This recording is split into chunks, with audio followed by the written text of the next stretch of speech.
Hello everyone. My name is Sharak and this is my implementation of CS50W Project 3, Mail. First up, we have Compose button, which can be used to create a new email. Using JavaScript, we get the value of all the fields and make post request to the Django server to send a new email. If the email of a recipient is not found, we get an error message.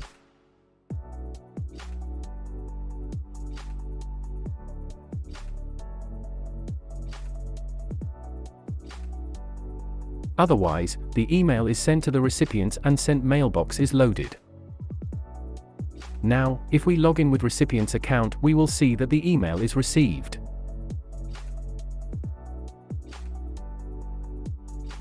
Next up is the mailbox. If we click on any of the mailbox buttons in the sidebar, a list of emails in that mailbox is displayed. A JavaScript GET request is sent to the server to receive the mailbox data, which is then displayed in divs. Emails read have a gray background, while unread emails have a white background. Now, if we open up any email, a JavaScript PUT request is sent to the server to mark that email as read, and a GET request is sent to get contents of that email in JSON. JSON contents are then displayed in appropriate HTML format. Email subject, sender, recipients, and body are displayed. The list of recipients is displayed in a drop-down list. We also have a reply button and an archive button with each email.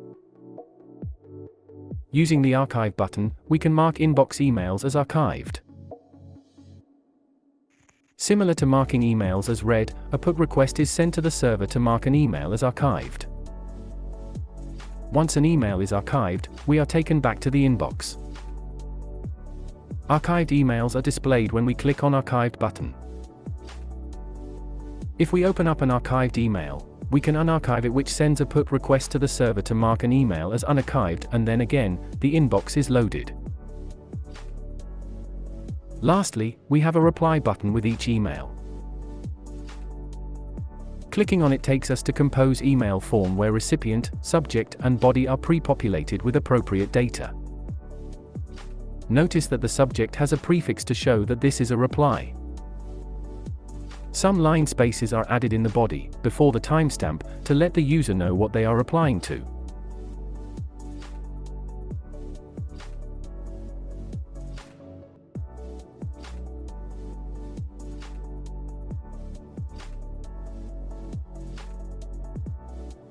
Now, if we log in with recipient's account and reply to the sender's reply, we will see that the RE prefix is not repeated, and the timestamps are separated from each other with line spaces. Other than these, I have also added a loading spinner for users with slow internet connection. To simulate this, let's set the network speed to slow 3G.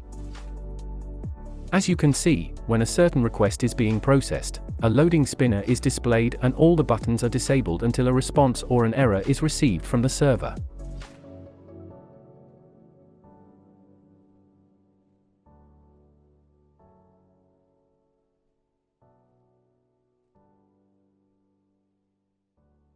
This was CS50W Project 3, Mail, and thanks for watching.